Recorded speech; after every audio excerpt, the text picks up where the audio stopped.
اس وقت ہمارا ملک کو سیلاب کی زد میں، خیبر پختونخوا کے کچھ علاقوں میں بڑی تباہی پھری، بنیر کا علاقہ، سوات کا علاقہ، اب ہمارے پنجاب میں دریا بکھرے ہوئے، کئی جگہ پہ بند توڑے جا رہے ہیں، کئی لوگ نقل مکانی کر چکے، جانور ان کے مر گئے، مکان ان کے گر گئے۔ ہم پر یہ فریضہ عائد ہوتا ہے، میرے آقا نے فرمایا دنیا کے جس خطے میں بھی کوئی مسلمان بستا ہے، مسلمان ایک جان کی طرح، ایک جسم کی طرح۔ انگلی کو اگر تکلیف ہو تو آنکھ یہ کہتی ہے کہ تو بھگت، جسم کے کسی حصے میں تکلیف ہو تو پورا جسم اس تکلیف کو محسوس ہو کرتا ہے۔ دنیا کے جس خطے میں بھی مسلمان ہوں، ان کی تکلیف دوسرے علاقوں میں رہنے والے مسلمانوں کو ہونی چاہیے، اگر وہ مسلمان ہیں۔ مسلمان کا خون جو ہے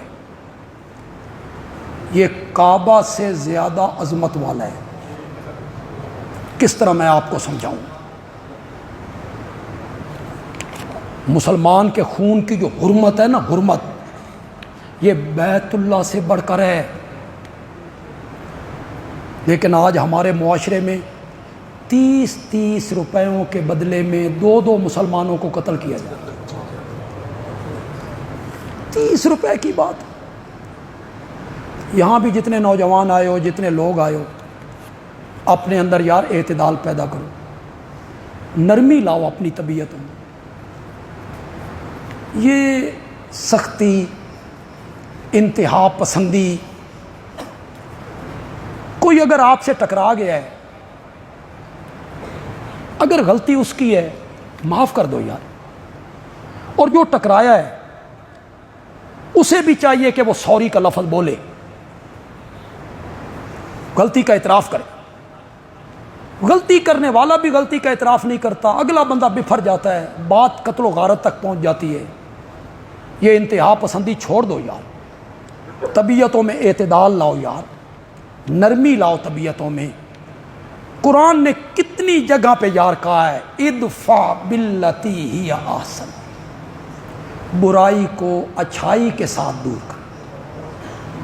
کتنی جگہ پہ قرآن نے آپ کو سنا۔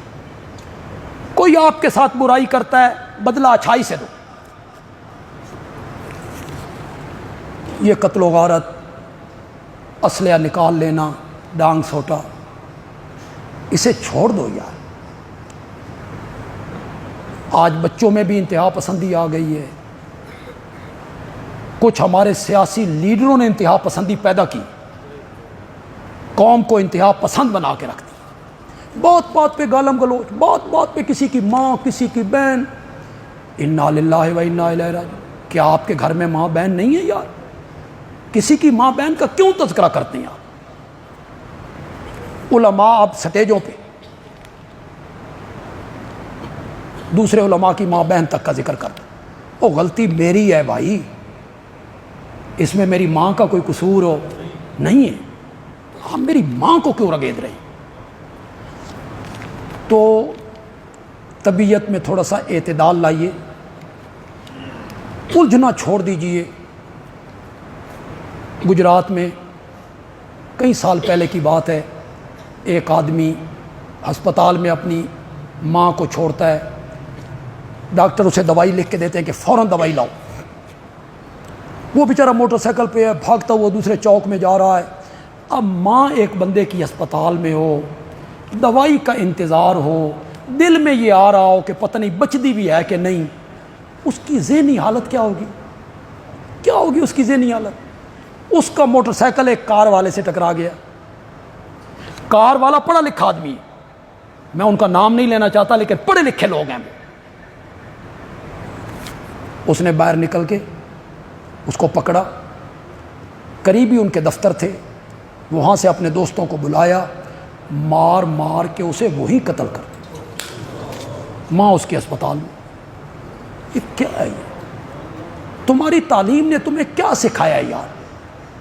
تعلیم یہ سکھاتی ہے کچھ انسانیت بھی تو بندے میں ہونی چاہیے. اپنی طبیعتوں میں اعتدال لائیے یار. یہ چھوڑ دیجئے انتہا پسندی، بات بات پہ آپے سے باہر ہو جانا، بات بات پہ اسلحہ نکال لینا، بات بات پہ گالم گلوچ، بات بات پہ دوسرے پہ تھپڑ ہاتھ اٹھا لینا. چھوڑ دیجئے اس بات کو. تو سیلاب زدگان ہمارے پنجاب میں بھی اب اس کے اثرات مرتب ہو رہے ہیں. ہماری جماعت نے کیمپ لگائے ہیں، باہر بھی لگا ہوا ہے، معاویہ مسجد 18 بلاک. تو میں آپ سے یہ گزارش کروں کہ آپ اس میں تعاون کر کے جائیں. گھروں میں جا کے کوئی آٹا، دالیں، گھی، صابن، نقدی، کمبل، وہ آپ دینا چاہیں تو آپ گھر میں جائیں، اپنے گھر والوں سے بات کریں، آ کے جمع کریں. یہاں نقدی کی صورت میں جمع کریں. انشاءاللہ مجھ پر اعتماد کیجیے. آپ کی جو دی ہوئی رقم ہے اس کا ایک ایک پیسہ انشاءاللہ سیلاب زدگان ہی پر خرچ ہوگا. انشاءاللہ اسے کہیں اور خرچ نہیں کیا جائے، کسی اور مد میں خرچ نہیں کیا جائے، انہی پر خرچ کیا جائے گا. تو یہ کیمپ لگے ہوئے ہیں، ان میں آپ ضرور تعاون بہر کر کے جائیں گے.